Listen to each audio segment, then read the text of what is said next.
Muy buenas tardes, mis queridos hermanos y hermanas. Nos encontramos para reflexionar un poquito sobre la palabra de Dios que la Iglesia nos regala en el Evangelio de este domingo, que es el domingo 22 durante el año. El Evangelio lo pueden encontrar en el evangelista Mateo, en el capítulo 16, en los versículos 21 a 27. Y si tuviéramos que ponerle un cierto título a esta reflexión, lo podríamos pensar así, más o menos. ¿Era necesaria de verdad la cruz de Jesús? ¿Es necesario pasar por la cruz y llevar la cruz para seguir a Jesús? En el fondo, el Evangelio de hoy apunta al misterio de la cruz, porque la cruz no deja de ser, por más que sea una realidad tan tangible, la vemos en todas partes, la cruz, misteriosa. Bien, el domingo pasado, si ustedes recuerdan, Pedro, inspirado de lo alto, le dice a Jesús: vos sos el Mesías, cuando Jesús les pregunta: ¿quién soy yo? Jesús le dice: Pedro, esto te lo inspiró el Padre, el Espíritu. Este pensamiento no es un pensamiento que a vos se te haya ocurrido porque sos no sé qué, es un pensamiento que te viene de Dios. Y hoy justamente encontramos la otra cara de la moneda, cuando Jesús anuncia su pasión y la pasión también de los discípulos. Enseguida Pedro se le interpone, se le adelanta, se le pone enfrente a Jesús y le dice: no puede ser así, esto no puede ser así. Y Jesús le dice: Satanás. Y le dice: tus pensamientos ahora no son los de Dios, son los pensamientos puramente rastreros y humanos. Bueno, Pedro, que se bancó muchas cosas, porque el mensaje de Jesús en muchos sentidos era exigente, incluso Pedro se bancó dejar la familia para seguir a Jesús, no pudo bancarse el misterio de la pasión, que el Mesías tuviera que pasar por la cruz, que el Mesías fuera un fracasado. ¿Ven? Pedro eso no lo pudo digerir, no entraba en su paradigma. Y Jesús le dice: bueno, esto no es de Dios. Y Jesús se pone y sigue, digamos, en este contexto, como diciéndole, cuando le dice Satanás, haciendo alusión de alguna manera a las tentaciones del desierto. Porque en el desierto justamente el demonio le había propuesto esto, ¿no? Un mesianismo fácil, un mesianismo desde arriba, un mesianismo, ser Mesías desde el poder, ¿ven? Desde la imagen. Y Jesús había decidido que no, había rechazado esa tentación ya antes en el desierto, cuando optó por un mesianismo desde la humildad, desde abajo, desde la mansedumbre, la no violencia, el servicio. Un mesianismo totalmente diferente. Jesús asocia en este momento a Pedro con el Satanás que lo había tentado en el desierto. Y es muy duro con Pedro. Bien, en este pequeño texto le decía, Jesús anuncia su pasión y anuncia la pasión de los que lo quieran seguir.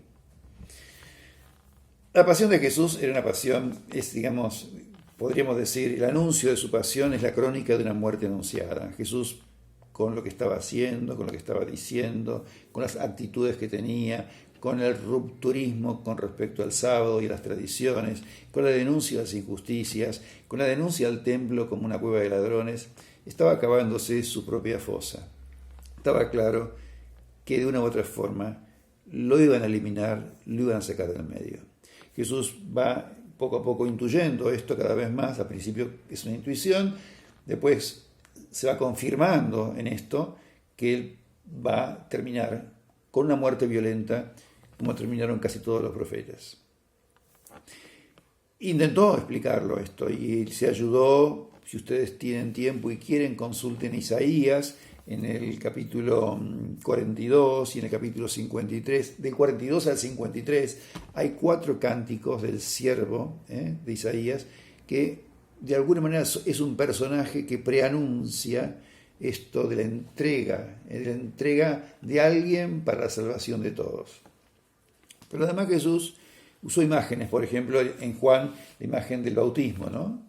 Tengo que pasar por un bautismo, qué angustia siento hasta que me llegue ese momento, que es su hora, que es como el bautismo tiene el signo ¿no? De sumergirse, morir y de volver a salir del agua y renacer, resucitar, ¿no? Bautismo es muy simbólico, ese bautismo de inmersión. O también el grano de trigo. Jesús usó esa imagen. Si el grano de trigo no muere, no da fruto, ¿no? Pensándose él a sí mismo como ese grano de trigo que debe morir para que haya mucho fruto. ¿Ven? Imágenes que Jesús también utilizó en otros momentos para tratar de entender él y explicar también el sentido de su muerte. Que de todas maneras, fíjense, para él siguió siendo un tremendo misterio en algún sentido, o por lo menos algo que él, hasta último momento, en el huerto de los olivos, intenta decirle al Padre, bueno, si pudiera pasar de mí este cáliz. Jesús se resiste, como cualquiera de nosotros hubiera resistido, a pasar por ese terrible sufrimiento al que fue sometido, esa muerte tan violenta a la que fue sometido. Pero finalmente, obviamente, Jesús traspasa ese sentimiento, esa sensación que él tiene y acepta que debe ser así, Y se entrega, ¿ven? Por coherencia con lo que él anunció, por coherencia con su mensaje, por amor, por fidelidad al Padre y a nosotros, Jesús finalmente se entrega y acepta entregar la vida hasta el final. Bien, y nosotros, bueno, antes de nosotros, les quiero decir otra cosa. Es tan complicado y tan difícil esto de la pasión de Jesús, que Jesús resucitado, en varias de las apariciones se dedica a explicarles, intentar hacerle entender a sus discípulos con las escrituras que era necesario que el Mesías sufriera. Catequesis post-pascual de Jesús. Esto mismo intenta explicarles. Y bueno, ¿para qué les voy a contar que Pablo, cuando tiene que predicar a un Cristo crucificado, se encuentra con el rechazo de los judíos que dicen, eso es un escándalo? O de los griegos, de los paganos que dicen, qué estupidez esto que estás diciendo, un Mesías crucificado, un Redentor crucificado, un fracasado. Me lo presentas como el Salvador. Entonces digo que estamos ante realmente un misterio que hay que profundizar y hay que pedir mucha gracia para poder entenderlo. Pero en nuestra pasión, dijimos que eran dos pasiones, la de Jesús y la nuestra. Jesús dice, el que quiera seguirme, tome su cruz, niéguese a sí mismo, tome su cruz y sígame. Y acá podemos decir, ¿quién primero no tiene una cruz? ¿Qué ser humano no lleva algún tipo de cruz? ¿Quién puede decir que es plenamente feliz y que no va a ser nunca tocado por el misterio del dolor o de la muerte, de la enfermedad, de la pérdida de un ser querido, de la incomprensión, de la crítica, del estrés? ¿Quién? Todo el mundo llevamos nuestras cruces. Heridas interiores generadas en la infancia, todos llevamos nuestras cruces. Aún las personas que parecen más felices terminan muchas veces en la droga, en el alcohol, porque no encuentran sentido para su vida y dan pena. Pero muchos, millones, llevan cruces que no son fruto de esta vulnerabilidad natural del ser humano, que por ser vulnerables, por ser débiles, por ser mortales, digamos, llevamos nuestras cruces. No, hay millones que llevan cruces que les fueron impuestas por otros, que les fueron impuestas por la injusticia del mundo, que les fueron impuestas por la inequidad, por el Dios dinero, por el Dios mercado, por el egoísmo humano, que viven aplastados por cruces que otros les han impuesto, que no son fruto de la naturaleza humana. Y Jesús nos dice, bueno, el que quiera seguirme en mi misión de liberar y de sanar a los que están crucificados, que tome su cruz. Porque claro, si yo no me niego a mí mismo y me quedo llorando al pie de mi cruz, victimizándome, no voy a poder seguir a Jesús. Finalmente lo que tengo que hacer es aceptar mi cruz, integrar esa cruz en mi vida, decidirme a llevarla con Él, que me va a ayudar a llevarla, y caminar con Jesús, con mi cruz a cuestas. ¿Para qué? Para ayudar en el compromiso de Jesús y del Padre Dios de sanar la humanidad, de liberar, de redimir la humanidad.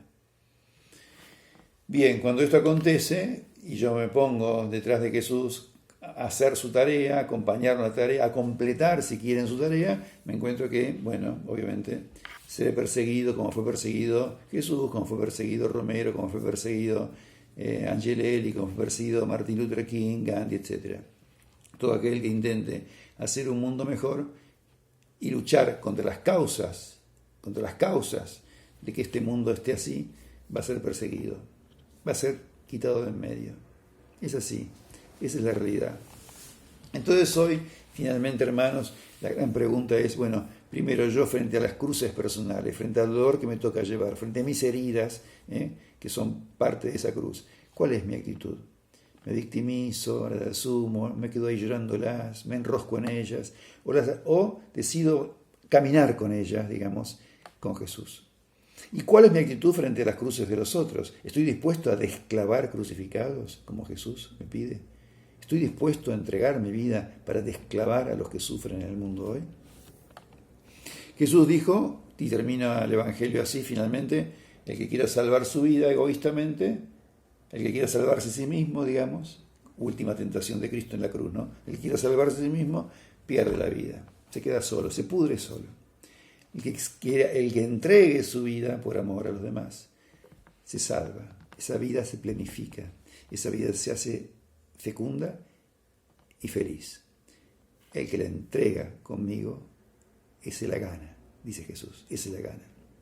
Por eso les invito a que este domingo pidamos mucha sabiduría, mucha fortaleza, porque no es fácil entrar en este misterio de la cruz, que le pidamos al Señor Jesús, a todos nosotros, nos ayude a asumirlas y a seguir caminando con Él, liberando a los que están aplastados por el dolor. Les mando un abrazo grandote, una bendición, y espero que tengan un buen domingo.